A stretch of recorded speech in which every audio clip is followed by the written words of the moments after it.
সংবিধানে আবারও ফিরছে নির্দলীয় সরকারের অধীনে তত্ত্বাবধায়ক সরকার ব্যবস্থা, তবে কার্যকর হবে চতুর্দশ নির্বাচনে। বৃহস্পতিবার তত্ত্বাবধায়ক ব্যবস্থা ফিরিয়ে আনার রায়ে আপিল বিভাগ বলেন 2011 সালে ত্রয়োদশ সংশোধনী বাতিলের রায়ে নানা ত্রুটি ছিল। রায়ের পরে বিএনপি জামায়াত সহ আপিলকারী আইনজীবীরা বলেন এই রায় দেশের ইতিহাসে মাইলফলক। তবে অ্যাটর্নি জেনারেল জানান তত্ত্বাবধায়ক পদ্ধতির গঠন কি হবে সেটি ঠিক করবে পরবর্তী সংসদ। প্রায় 3 দশক আগে অবাধ ও সুষ্ঠু নির্বাচনের লক্ষ্যে ত্রয়োদশ সংশোধনীর মাধ্যমে সংবিধানে যুক্ত হয়েছিল তত্ত্বাবধায়ক সরকার ব্যবস্থা।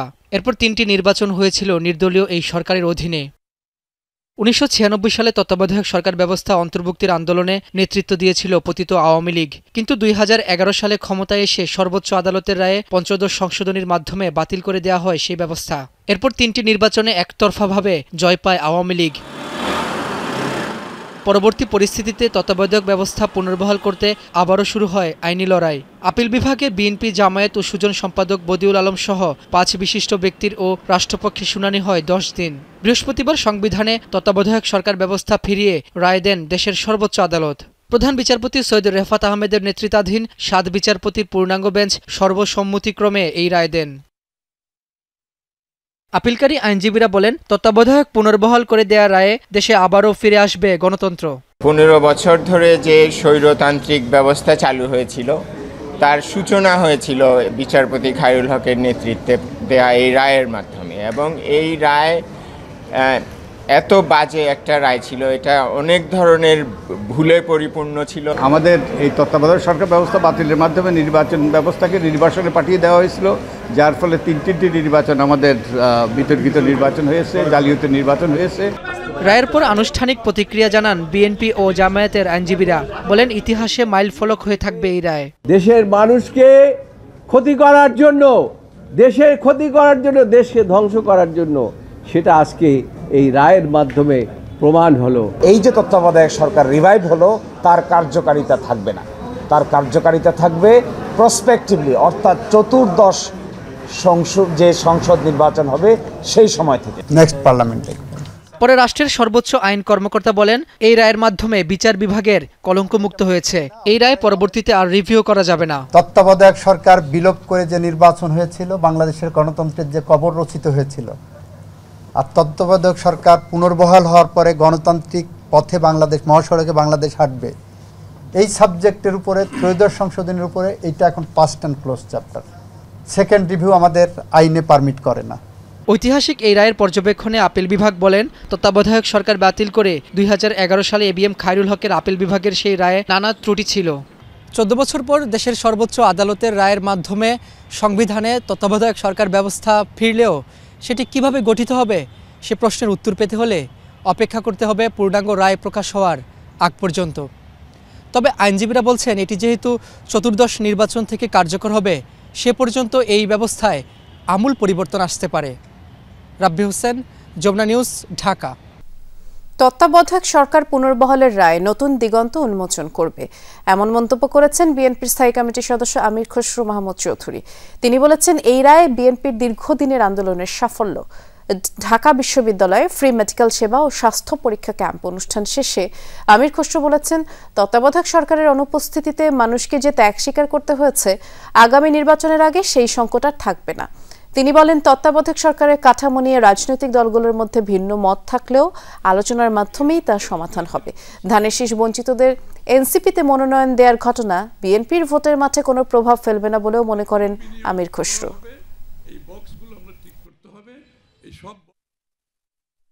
সুষ্ঠু নির্বাচন সম্ভব একটা কেয়ারটেকার সরকারের মাধ্যমে। এইখানে জাতীয় একটা ঐক্যমত আছে, সবচেয়ে ভালো কথা হচ্ছে সেই জায়গাটায়। এই ঐক্যমতের মাধ্যমে আমি আগামীর গণতন্ত্র বাংলাদেশে আমার মনে হয় একটা নতুন দিগন্তের দিকে আমরা যাচ্ছি। আগামীর অন্তত দিনগুলোতে নির্বাচনগুলো সুষ্ঠু হবে, গ্রহণযোগ্য হবে, বাংলাদেশের মানুষ তাদের ভোটাধিকার প্রয়োগ করতে পারবে, তাদের প্রতিনিধি নির্বাচিত করতে পারবে। তত্ত্বাবধায়ক সরকার ব্যবস্থা পুনর্বহাল করে দেয়া রায়ে গণতন্ত্র ইতিবাচক ধারায় ফিরবে বলে মনে করে জামায়াতে ইসলামী। দুপুরে দলের কেন্দ্রীয় কার্যালয়ে জামায়াতের মুখপাত্র এহসানুল মাহবুব জুবায়ের বলেছেন, যে রায়ে তত্ত্বাবধায়ক সরকার ব্যবস্থা বাতিল হয়েছিল সেটি ছিল বিতর্কিত, যার ফলে শেখ হাসিনা স্বৈরাচার হওয়ার সুযোগ পেয়েছিল। তত্ত্বাবধায়ক সরকারবিহীন বিগত নির্বাচনগুলো কলঙ্কিত হিসেবে ইতিহাসে চিহ্নিত হয়েছে। কেয়ারটেকার সরকার হাসিনা সরকার ক্ষমতায় আসার পরে তারা বাতিল করেছেন এবং এরপরে যে 3টি নির্বাচন হয়েছে 2014, 2018 এবং 2024-এর যে 3টি নির্বাচন বাংলাদেশের ইতিহাসের সবচেয়ে কলঙ্কিত 3টি নির্বাচন। কেয়ারটেকার সরকার না থাকলে বা এই ধরনের একটি লেভেল প্লেইং ফিল্ড এবং নিরপেক্ষ সরকার ব্যবস্থা না থাকলে কি হতে পারে 14, 18 এবং 24 আমাদের সামনে সেটা জাজ্জল্য উদাহরণ। যার ফলশ্রুতিতে আপনারা জানেন 2024-এ 5 আগস্ট বাংলাদেশের ছাত্র জনতার অভূতপূর্ব গণ অভ্যুত্থানের মাধ্যমে এই ফেসিবাদ এবং স্বৈরাচারী শাসককে বিদায় নিতে হয়েছে। শেখ হাসিনার রায় ঘিরে ট্রাইব্যুনালের 3 বিচারক এবং প্রসিকিউটরদের হত্যার হুমকির ঘটনায় 4 জনকে শনাক্ত করেছে প্রসিকিউশনের বিশেষ তদন্ত কর্মকর্তা। এর মধ্যে ভোলা থেকে 1 জনকে গ্রেফতার করা হয়েছে। এদিকে আশুলিয়া মামলার রাজসাক্ষীকে জেরা করাকে কেন্দ্র করে আসামিপক্ষ ও প্রসিকিউশনের মধ্যে বাকবিতণ্ডা হয়েছে। শেখ হাসিনার মামলার রায়ের আগের দিন থেকেই ট্রাইব্যুনালের 3 বিচারক, চিফ প্রসিকিউটর সহ সংশ্লিষ্টদের কাছে হুমকি আসছিল। রায়ের পর এ বিষয়ে চিফ প্রসিকিউটর জানান, ভারতীয় মোবাইল নম্বর ব্যবহার করে প্রাণনাশের হুমকি দেওয়া হয়। আমাদের সকল বিজ্ঞ প্রসিকিউটরগণের নাম্বারে বিদেশ থেকে অধিকাংশই ভারতীয় নাম্বার থেকে তাদেরকে টেলিফোনে কল করা হয়েছে, তাদের নানান ধরনের গালাগালি, অশ্লীল কথাবার্তা বলা হয়েছে, গালাগালি করা হয়েছে। ঘটনার তদন্তে নামেন প্রসিকিউশনের বিশেষ তদন্ত কর্মকর্তা তানভীর হাসান জোহা। তথ্যপ্রযুক্তি ব্যবহার করে হুমকির সাথে জড়িত 4 জনকে শনাক্ত করা হয়, যাদের মধ্যে ভোলা থেকে 1 জনকে গ্রেপ্তার করেছে আইন শৃঙ্খলা বাহিনী। বিদেশি সেজে আমাদেরকে হুমকি দিচ্ছিল। আমরা এই টোটাল গ্রুপের মধ্যে মূল যিনি অ্যাডমিন তাকে আমরা শনাক্ত করতে সক্ষম হয়েছি। তিনি আরও জানান, হুমকির সাথে জড়িত বেশ কিছু ফেসবুক পেজ ও ব্যক্তিকেও শনাক্ত করে আইনের আওতায় আনার চেষ্টা চলছে। এখন আমরা দেখতে পেরেছি 4টা যে মূল আইডি, তার ভিতরে 2টা আইডি তার ডিভাইস থেকে আমরা পেয়েছি। অনেক রিমোট এলাকা থেকে তারা চালাচ্ছিল, নদী অঞ্চল থেকে, এবং তারা খুব কনফিডেন্স ছিল, দৃঢ় বিশ্বাস ছিল তাদেরকে আসলে শনাক্ত করা যাবে না। এদিকে আশুলিয়ায় 6 জনকে পোড়ানোর মামলায় রাজসাক্ষী আফজালুলের জেরাকে কেন্দ্র করে ট্রাইব্যুনালে আসামিপক্ষ ও প্রসিকিউশনের মধ্যে বাকবিতণ্ড হয়েছে। উত্তপ্ত বাক্য বিনিময়ের সময় বিচার কাজ বন্ধ ছিল প্রায় 1 ঘণ্টা। রাব্বি হোসেন, যমুনা নিউজ, ঢাকা। দুর্বৃত্তদের গুলি ছোঁড়ার নির্দেশ পুলিশ আইনেই রয়েছে। যারা ককটেল মেরে পুলিশের মনোবল ভেঙে দেওয়ার চেষ্টা করবে তাদের বিরুদ্ধে আইন প্রয়োগ করা হবে বলে জানালেন ডিএমপি কমিশনার শেখ মোহাম্মদ সাজ্জাদ আলী। রাজধানীতে সাইবার সাপোর্ট সেন্টার উদ্বোধন অনুষ্ঠানে একথা বলেছেন তিনি। সম্প্রতি দেশের বিভিন্ন জায়গায় ককটেল বিস্ফোরণ, বাসে অগ্নিসংযোগ সহ নানা ধরনের নাশকতা করছে দুর্বৃত্তরা। এতে পুলিশ সহ সাধারণ মানুষও ক্ষতিগ্রস্ত হচ্ছেন। যারা এ ধরনের কাজ করে পুলিশের মনোবল ভাঙার চেষ্টা করছে তাদের বিরুদ্ধে কঠোর মনোভাবের কথা জানালেন পুলিশ কমিশনার।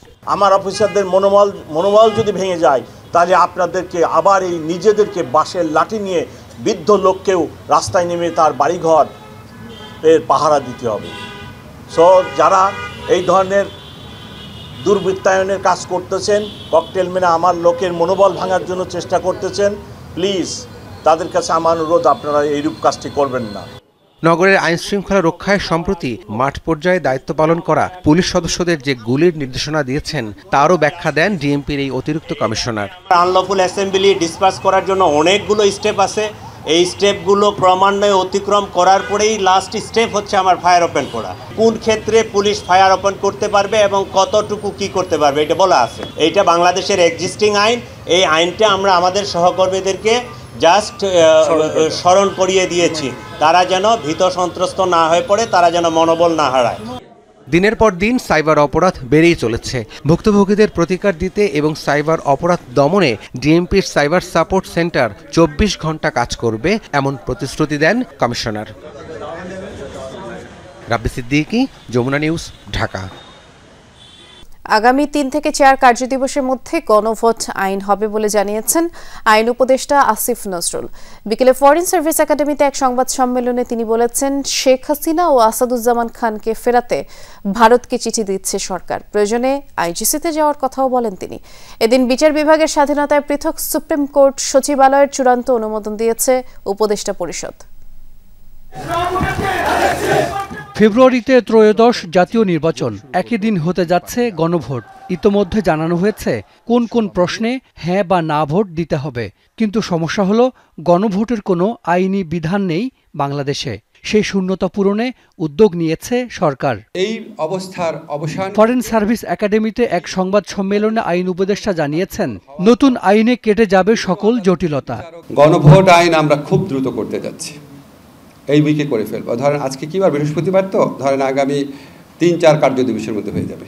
জুলাই গণ অভ্যুত্থানে আন্তর্জাতিক অপরাধ ট্রাইব্যুনালে সাবেক প্রধানমন্ত্রী শেখ হাসিনা ও সাবেক স্বরাষ্ট্রমন্ত্রী আসাদুজ্জামান খানের মৃত্যুদণ্ডের রায় দেয়া হয়েছে।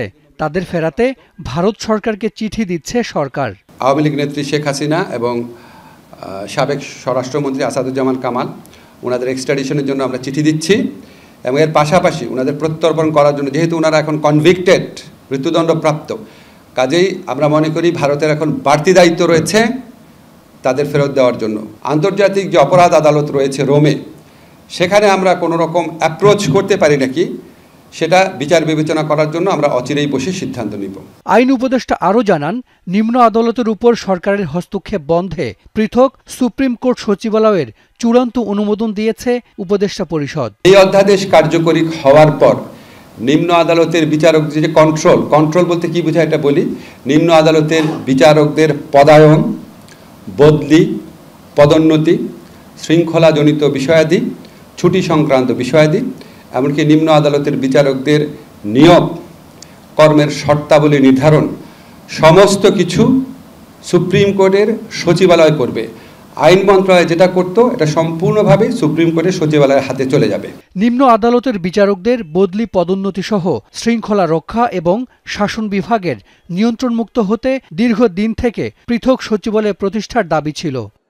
হাসান মিসবাহ, যমুনা নিউজ, ঢাকা। প্রশ্ন আছে?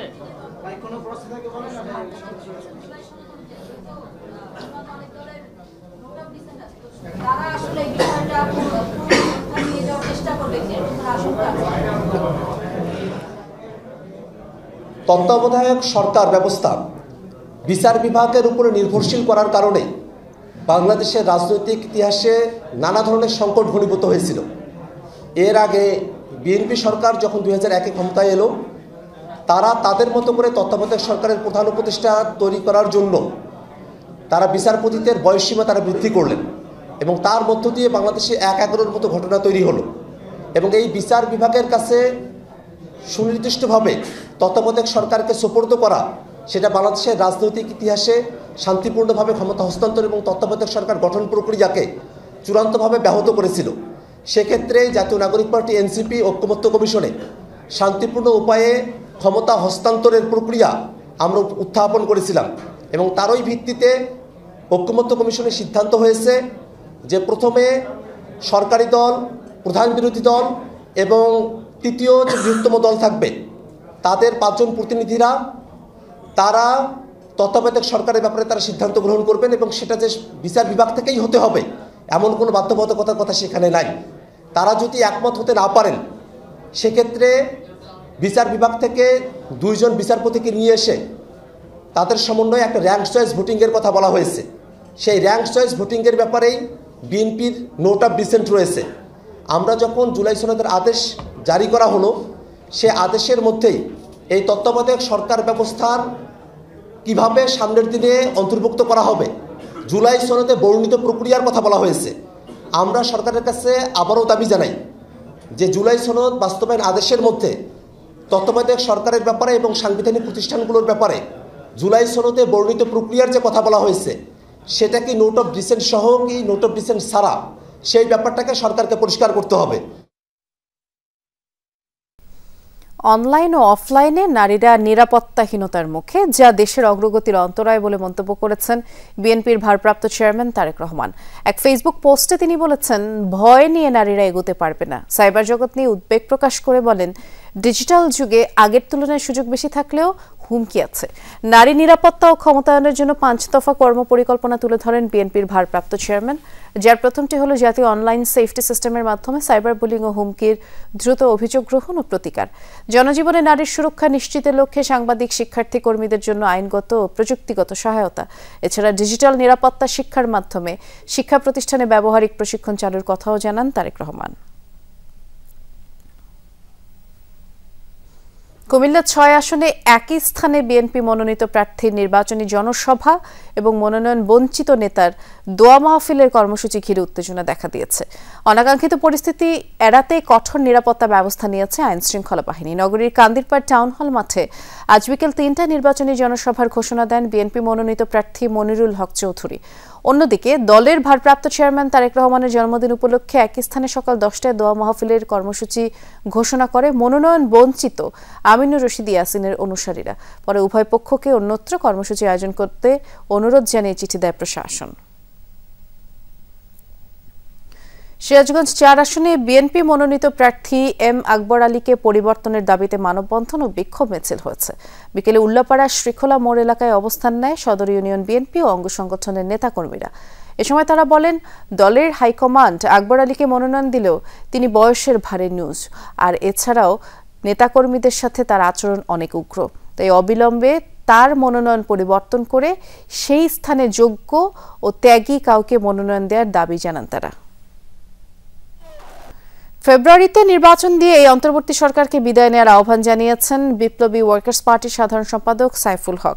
আজ সকালে রাজধানীর পুরানা পল্টনে বিক্ষোভ সমাবেশে তিনি বলেছেন, এই সরকারকে দেশের মানুষ নিরপেক্ষতার চোখে দেখছে না। সরকার বিগত 15 মাসেও নিরপেক্ষতার পরীক্ষায় পাশ করতে পারেনি। সরকার গোপনীয়তার সাথে কোনোভাবেই বন্দরকে বিদেশিদের হাতে তুলে দিতে পারে না। এই চুক্তির মধ্য দিয়ে এটাই প্রমাণিত হয়, হাসিনা সরকার আর ইউনূস সরকারের মধ্যে কোনো পার্থক্য নেই। সমাবেশ শেষে পুরানা পল্টন থেকে একটি বিক্ষোভ মিছিল বের হয়ে জাতীয় প্রেস ক্লাবের সামনে গিয়ে শেষ হয়। বিচার এবং সংস্কারের প্রক্রিয়ায় আগামী নির্বাচনের মধ্য দিয়ে যাদের পলিটিক্যাল কমিটমেন্ট আছে, রাজনৈতিক ম্যান্ডেট আছে, জনসমর্থন আছে, এই ধরনের একটা শক্তিশালী রাজনৈতিক সরকার ছাড়া দেশকে তার গণতান্ত্রিক ভবিষ্যতে কোনোভাবেই রক্ষা করা যাবে না। রাজধানীর বাড্ডায় ইস্ট ওয়েস্ট ইউনিভার্সিটি ক্যাম্পাসে একই বিশ্ববিদ্যালয়ের এক শিক্ষার্থীর মরদেহ উদ্ধার করেছে পুলিশ। জানা যায়, আনুমানিক বিকেল 4টায় একটি মরদেহ দেখতে পায় শিক্ষার্থীরা। পরবর্তীতে কর্তৃপক্ষকে জানালে পুলিশকে খবর দেওয়া হয়। তারা ঘটনাস্থলে পৌঁছে মরদেহটি উদ্ধার করেন। প্রাথমিক সুরতহালের জন্য লাশ হাসপাতালে নেওয়া হয়। মরদেহটি বিশ্ববিদ্যালয়ের এমপিএস ডিপার্টমেন্টের 2য় সেমিস্টারের শিক্ষার্থী মুনতাসিমের বলে জানা যায়। আবারও আমন্ত্রণ, সব খবর দেখছেন আপনারা। দীর্ঘ 4 মাসের চিকিৎসা শেষে বাড়ি ফিরল মাইলস্টোন বিমান দুর্ঘটনায় আহত আরিয়ান আফিফ। চিকিৎসকরা জানান, মাত্র 12 বছরের শিশুর শরীরে অস্ত্রোপচার হয়েছে 34 বার। 8 দিন ভেন্টিলেশনে রাখা হয়েছিল তাকে। বিশেষজ্ঞ দলের পরামর্শ, দীর্ঘ চিকিৎসা শেষে আরিয়ানকে সুস্থ করতে সক্ষম হয়েছেন তারা। যতদিন আরিয়ান পুরোপুরি স্বাভাবিক অবস্থায় না ফিরছে, ততদিন ফলো আপ করা হবে বলেও জানান চিকিৎসকরা।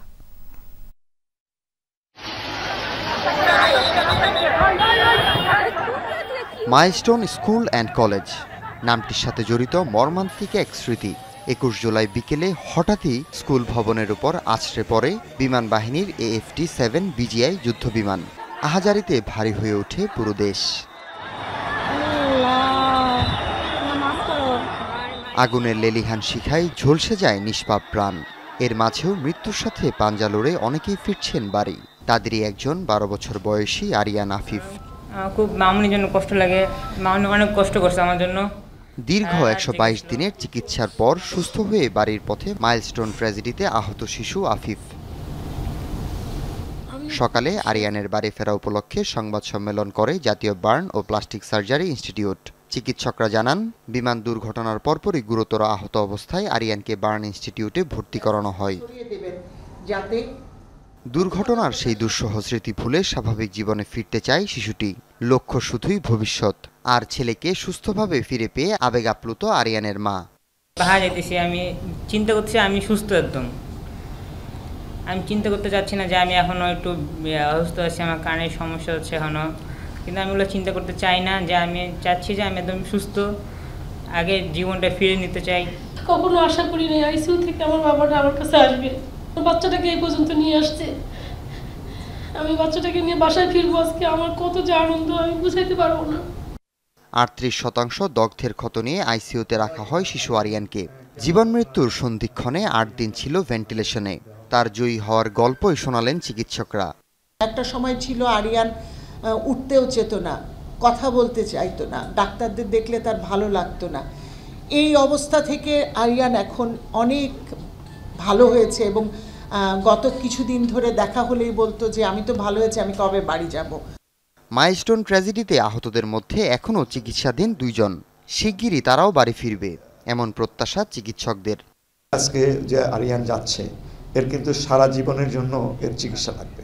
শুধু 2 বছর তো আমাদের ক্লোজ অবজারভেশনও থাকবে, তার প্রত্যেকটি জিনিস লাগবে। অর্থাৎ আপনি চিকিৎসা দিয়ে তাকে সুস্থ করতে পারবেন, কিন্তু তার কষ্টটা থেকে যাবে। ও অত্যন্ত সাহসিকতার সঙ্গে কিন্তু এটা মোকাবেলা করেছে। ওর ব্যক্তিগত সাহসটা অত্যন্ত গুরুত্বপূর্ণ ছিল। জাতীয় বার্ন ও প্লাস্টিক সার্জারি ইনস্টিটিউট মানসম্মত চিকিৎসার পাশাপাশি সুস্থদের নিয়মিত ফলো আপ আর কাউন্সেলিং দিচ্ছে, এমনটাও জানালেন প্রতিষ্ঠানটির পরিচালক। যেহেতু অনেকগুলো রোগী আসলে আপনারা জানেন। হাসিবুল করিম বিজয়, যমুনা নিউজ, ঢাকা। রাজশাহী বিশ্ববিদ্যালয়ের 3 শিক্ষার্থীর উপরে মুখোশধারীদের হামলা ও মারধরের ঘটনার প্রতিবাদে 2 ঘণ্টা মহাসড়কে বিক্ষোভ করেছেন বিশ্ববিদ্যালয়ের শিক্ষার্থীরা। কাজলা গেট এলাকায় বেলা 12টার দিকে রাজশাহী ঢাকা মহাসড়কে অবস্থান নেন তারা। এতে যান চলাচল বন্ধ হয়ে যায়। হামলায় জড়িতদের দ্রুত শনাক্ত করে আইনের আওতায় আনার দাবি জানিয়েছেন শিক্ষার্থীরা। পরে দুপুর 2টায় হামলায় জড়িতদের গ্রেফতারের দায়িত্বে অবহেলার অভিযোগে কাজলা পুলিশ ফাঁড়ির সদস্যদের বিরুদ্ধে ব্যবস্থা গ্রহণ সহ 3 দফা দাবি পূরণে 9 ঘণ্টার আলটিমেটাম দিয়ে সড়ক থেকে সরে যায় বিক্ষোভরত শিক্ষার্থীরা। গতরাতে বিশ্ববিদ্যালয়ের কাজলা গেট এলাকায় একটি রেস্টুরেন্টে 3 শিক্ষার্থীর উপরে হামলা চালায় মোটরসাইকেলে আসা দুর্বৃত্তরা। তাদের মুখে কালো কাপড় বাঁধা ছিল। এক পর্যায়ে ফিনান্স বিভাগে আল ফারাবি ও তাহমিদ আহমেদ বকশিকে তুলে নিয়ে যায় দুর্বৃত্তরা। ফারাবিকে বিনোদপুর এলাকা এবং বকশিকে হাবিবুর রহমান হলের সামনে থেকে আহত অবস্থায় উদ্ধার করে হাসপাতালে নেওয়া হয়। শিক্ষার্থীরা জানায় ফারাবি নিষিদ্ধ ঘোষিত সংগঠন ছাত্রলীগের মাদার বক্স হল শাখার নেতা ছিলেন। ছাত্র জনতার আন্দোলনের সময় 15 জুলাই সামাজিক মাধ্যমে ঘোষণা দিয়ে তিনি ছাত্রলীগ থেকে পদত্যাগ করেন। আমরা ক্যাম্পাসে ছাত্রছাত্রী হয়ে যদি আমরা নিরাপত্তাগত খাবারই খেতে না পারি, খাবার খাওয়ার সময় আমাদের উপর অ্যাটাক হয়, তাহলে তো এটার জবাব প্রশাসনকেই দিতে হবে। প্রশাসন কেন ব্যবস্থা নেয় না? আমরা প্রশাসনকে জানাইছি, এখনো পর্যন্ত প্রশাসন কাউরে গ্রেফতার করি নাই। প্রশাসন চাইলে যে কোনো মুহূর্তে সন্ত্রাসীদেরকে আটক করে আইনের আওতায় আনতে পারে, কিন্তু তারা এটা করতেছে না। জাতীয় নির্বাচনের আগে ধান চাল সংগ্রহের কাজ শেষ করতে চায় সরকার। বিকেলে সচিবালয়ে গণমাধ্যমের কাছে কথা জানান খাদ্য উপদেষ্টা আলী ইমাম মজুমদার। তিনি বলেছেন, আমন ধান সংগ্রহ শুরু করেছে সরকার। এবার প্রতি কেজি ধান 34 টাকা কেজি দরে সংগ্রহ করা হচ্ছে, যা বিগত যে কোনো সময়ের তুলনায় বেশি। এই ধান চাল সংগ্রহ চলবে আগামী ফেব্রুয়ারি পর্যন্ত। তবে সে সময় জাতীয় নির্বাচনের সময় হওয়ায় ভোটের আগেই সংগ্রহ কার্যক্রম শেষ করতে চায় সরকার। এবার আতপ চালের সংগ্রহ মূল্য 49 টাকা কেজি আর সেদ্ধ চালের দাম 50 টাকা কেজি নির্ধারণ করা হয়েছে। উপদেষ্টা আরও বলেন, এবার সর্বনিম্ন 5 লাখ টন সেদ্ধ চাল, 50,000 টন আতপ, 50,000 টন ধান সংগ্রহের লক্ষ্যমাত্রা নির্ধারণ করেছে সরকার। প্রয়োজনে আরও বাড়ানো যাবে। মাঠ প্রশাসনের সাথে যারা যত ডিপার্টমেন্ট আছে, জেলা প্রশাসন পর্যন্ত বটেই, খাদ্য ডিপার্টমেন্টের লোকেরাও কিন্তু ইলেকশনের কাজের সাথে জড়িত থাকবে। কেউ প্রিসাইডিং অফিসার হবে, কেউ পোলিং অফিসার হবে, বিভিন্ন রকম জড়িত হবে।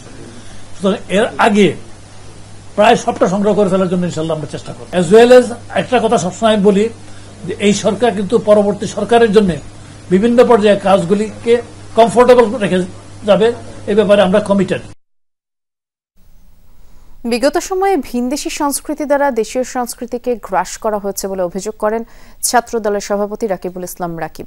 বিকেলে ঢাকা বিশ্ববিদ্যালয়ের ছাত্রদল আয়োজিত নবান্ন উৎসব অনুষ্ঠানে তিনি বলেছেন, আগামীতে সুস্থ সাংস্কৃতিক চর্চায় সকলকেই একসাথে কাজ করতে হবে। বাংলাদেশের ঐতিহ্য ধরে রাখতে ছাত্রদল কাজ করে যাবে বলেও জানান তিনি।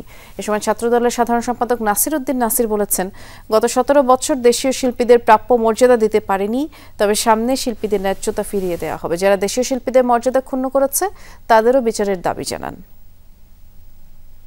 এই বিগত সময় উদ্দেশ্য প্রণোদিতভাবে ভিনদেশি সাংস্কৃতিক যে আগ্রাসন ছিল সেগুলো পুরোপুরিভাবেই গ্রাস করেছে দেশীয় সংস্কৃতিকে। ঢাকা বিশ্ববিদ্যালয়ে এরকম একটি উৎসব আসলে পরিবেশিত হওয়ার কোনো ধরনের সম্ভাবনাই তৈরি হয়নি। এটা এই কারণেই সম্ভব হয়েছে যে আমরা 24-এর যে গণ অভ্যুত্থান সফল হয়েছে। আউটসোর্সিং নীতিমালা 2025 সংশোধন করে ঠিকাদার ব্যতীত প্রতিষ্ঠানে নিয়োগ ও কর্মকর্তাদের চাকুরির নিশ্চয়তা সহ 7 দফা দাবিতে কেন্দ্রীয় শহীদ মিনারে সমাবেশ করেছে বাংলাদেশ আউটসোর্সিং ঐক্য পরিষদ। জানান, দাবি মেনে নিয়ে প্রজ্ঞাপন জারি না করা হলে রাজপথে নামবে আন্দোলনকারীরা। সকালে বিভিন্ন এলাকা থেকে মিছিল নিয়ে শহীদ মিনারে জড়ো হন আন্দোলনরতরা। তারা বলেন, ঠিকাদারের মাধ্যমে নিয়োগের কারণে বেতন না পাওয়া, কর্মী ছাঁটাই, পদোন্নতি না হওয়া সহ নানাবিধ জটিলতা চলছে। দীর্ঘ আন্দোলন সংগ্রামের পর বিভিন্ন সময় সরকার আশ্বাস দিলেও বাস্তবায়ন করেনি বলে অভিযোগ তোলেন বক্তারা। জানান, কোনো আশ্বাসে আন্দোলন ছেড়ে বাড়ি ফিরবেন না আউটসোর্সিং কর্মকর্তা কর্মচারীরা। আর দাবি আদায় না হলে সারা দেশের সরকারি প্রতিষ্ঠানে আউটসোর্সিং হিসেবে কর্মরত সকল কর্মচারী ও কর্মকর্তা এবং শ্রমিকদের নিয়ে রাজপথে অবস্থানের ঘোষণা দেওয়া হয়। আজকের মধ্যেই সংশোধিত নীতিমালা প্রণয়ন করতে হবে এবং সেই নীতিমালাতে কোনোভাবে ঠিকাদার রাখা যাবে না। আমরা প্রত্যাশা করব, আজকের সমাবেশটি শুরু হয়েছে মাত্র, যত সময় গড়াবে সারা বাংলাদেশ থেকে প্রত্যেকটি প্রতিষ্ঠান থেকে আমার প্রিয় সহকর্মীরা কিন্তু এখানে এসে এই সমাবেশকে জনসমুদ্রে রূপান্তরিত করবে। প্রায় 6 বছর বন্ধ থাকা সিলেটের কৈলাসটিলা গ্যাস ফিল্ডের 1 নম্বর কূপে নতুন একটি স্তরে গ্যাসের সন্ধান মিলেছে, যা থেকে প্রতিদিন জাতীয় গ্রিডে যুক্ত হবে 50 লাখ ঘনফুট গ্যাস। আনুমানিক মজুদ রয়েছে 20 বিলিয়ন ঘনফুট। সকাল থেকেই কূপটিতে চূড়ান্ত পরীক্ষা নিরীক্ষা চলছে। প্রাথমিকভাবে গ্যাস প্রাপ্তির বিষয়টি নিশ্চিত করেছেন প্রকল্প পরিচালক শফিকুল ইসলাম। 1961 সালে এই কূপটি খনন করা হয়। 1983 সাল থেকে আনুষ্ঠানিকভাবে গ্যাস উত্তোলন শুরু হয়। 4টি স্তর থেকে গ্যাস উত্তোলন করা হয় 2019 সাল পর্যন্ত। চলতি বছর জুলাইয়ে কূপের 5ম স্তরে গ্যাস মজুদের ধারণা থেকে 73 কোটি টাকা ব্যয়ে ওয়ার্কওভার প্রকল্প হাতে নেয় সিলেট গ্যাস ফিল্ড। কর্মকর্তাদের মতে, জটিলতা না থাকলে মজুদ গ্যাস উত্তোলন করা যাবে আগামী 8 বছর। এই 5 মিলিয়ন হারে আগামী 10 বছরের একটা এস্টিমেট আমরা করেছি যে এখানে 10 বছর প্রোডাকশন হতে পারে। সেই 10 বছরে অ্যারাউন্ড 20 BCF গ্যাস উৎপাদন হবে। শততম টেস্টে সেঞ্চুরি করা ক্রিকেটারদের এলিট ক্লাবে ঢুকে পড়লেন মুশফিকুর রহিম। গতকাল তৈরি হওয়া সম্ভাবনাকে বাস্তবে পরিণত করে নিজের 100তম টেস্টে শতক হাঁকানোর দুর্লভ রেকর্ডে ভাগ বসালেন এই ব্যাটার। রেকর্ড 100তম টেস্ট খেলতে নেমে শতক হাঁকানোটা স্বপ্নের মতোই। বিশ্বের 11তম ক্রিকেটার হিসেবে এই কীর্তি গড়লেন মুশি। শরিক হলেন এলিটদের কাতারে। তবে বাংলাদেশের টেস্ট ক্রিকেটার মুশফিকুর রহিমের রেকর্ডের সম্পর্কটা 20 বছরের, যার শুরুটা 2005 সালে লর্ডসে। ক্রিকেটের আতুর ঘর 16 বছর 267 দিন বয়সে টেস্ট অভিষেক হয় বগুড়ার এই ক্রিকেটারের। সবচেয়ে কম বয়সী ক্রিকেটার হিসেবে লর্ডসের সেই রেকর্ডটা এখনও আছে তার দখলেই। টেস্টে টাইগারদের সর্বোচ্চ ব্যক্তিগত ইনিংস, প্রথম ডাবল সেঞ্চুরিয়ান, 3টি ডাবল সেঞ্চুরির মালিক হবার মতো গৌরবময় রেকর্ড গড়েছেন মুশফিকুর রহিম।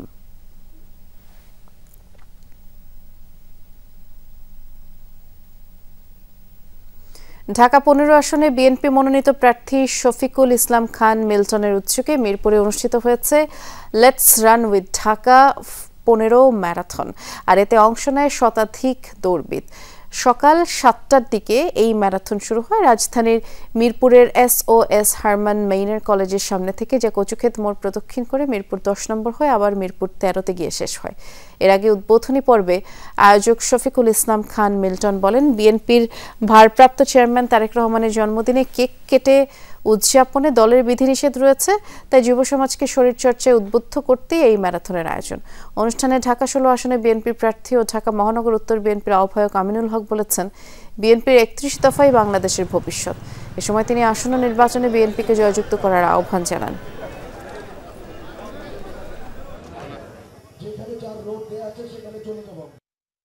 যে 31 দফার আলোকে আগামী দিনে যে রাষ্ট্র পরিচালনার ঘোষণা দিয়েছেন, সেই পরিবর্তনের আওয়াজটাকে আমরা মাঠে ময়দানে, পাড়ায় মহল্লায়, ঘরে বাসা বাড়িতে, মার্কেটে আমরা পৌঁছে দেব। আমরা সন্ত্রাস মুক্ত প্রত্যয় নিয়ে আমরা কাজ করে যাচ্ছি।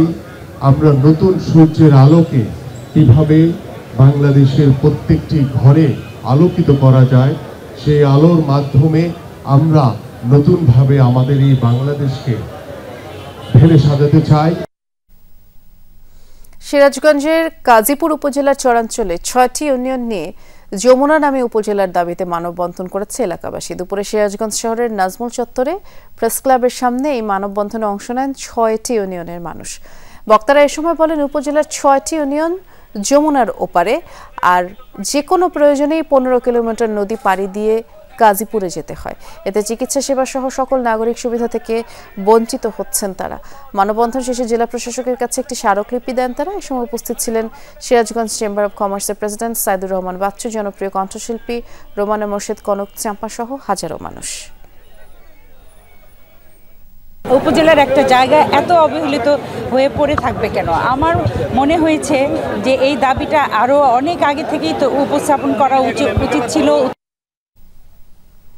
যুদ্ধবিরতি ভেঙে গাজায় ব্যাপক হামলা চালিয়েছে ইসরায়েল। বুধবার উপত্যকার বিভিন্ন স্থানে কয়েক দফায় চালানো হয়েছে বিমান হামলা। এতে এখন পর্যন্ত ২৮ জনের প্রাণ গেছে, প্রায় ১০০ ফিলিস্তিনি আহত হয়েছেন। গাজা স্বাস্থ্য মন্ত্রণালয় তথ্যটি জানিয়েছে। হামলায় টার্গেট করা হয় দক্ষিণ ও মধ্য গাজা। এর মধ্যে গাজা সিটির জৈতুনে এক হামলাতে কমপক্ষে ১০ জনের প্রাণ গেছে। নিহতদের সবাই একই পরিবারের সদস্য ছিলেন। এছাড়া খান ইউনিসের কাছে আল মাওয়াসি শরণার্থী কেন্দ্র এবং গাজা সিটির সুজায়া অঞ্চলেও হামলা চালানো হয়।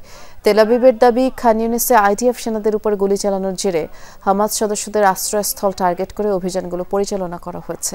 ইসরায়েলের বিরুদ্ধে যুদ্ধবিরতি লঙ্ঘনের অভিযোগ তুলে এই হামলার প্রতিবাদ জানিয়েছে হামাস। আল জাজিরার এক অনুসন্ধান বলছে, গেল মাসে কার্যকরের পর থেকে অন্তত ৩৯৩ বার যুদ্ধবিরতি লঙ্ঘন করেছে ইসরায়েল।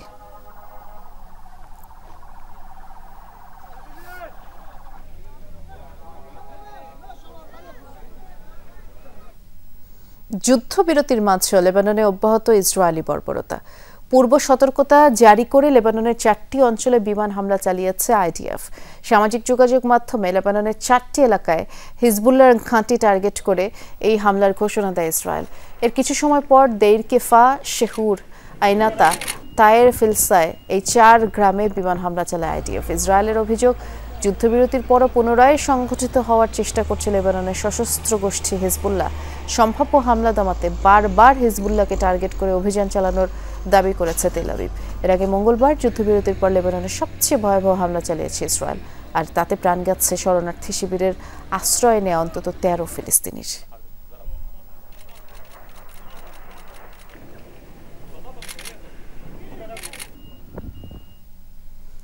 রাশিয়া ইউক্রেন যুদ্ধ বন্ধে একটি নতুন প্রস্তাব দিয়েছে যুক্তরাষ্ট্র। এই যুদ্ধ শেষ করতে আবারও ইউক্রেনকে ভূখণ্ডের অংশ ছেড়ে দেওয়ার পাশাপাশি সামরিক শক্তি হ্রাসের তাগিদ দিয়েছে যুক্তরাষ্ট্র।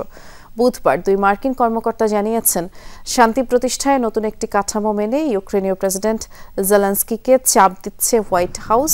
একদিকে পূর্ব ইউক্রেনে চলছে রুশ আগ্রাসন, অন্যদিকে জেলেনস্কিকে ঘিরে দুর্নীতি বিষয়ক বিতর্কের মধ্যে সম্ভাব্য এই পরিকল্পনা কিয়েভের জন্য বড় ধাক্কা হিসেবেই দেখা হচ্ছে। শান্তি চুক্তির কাঠামোটি এখনও ইউক্রেনীয় নেতাদের কাছে আনুষ্ঠানিকভাবে উপস্থাপন করা হয়নি।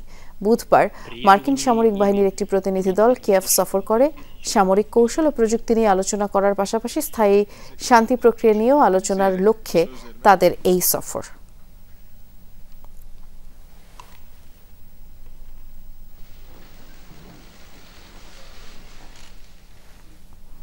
আর এই ছিল আজকের সব খবরের সব আপডেট। সাথে থাকার জন্য ধন্যবাদ। নিরাপদে থাকবেন।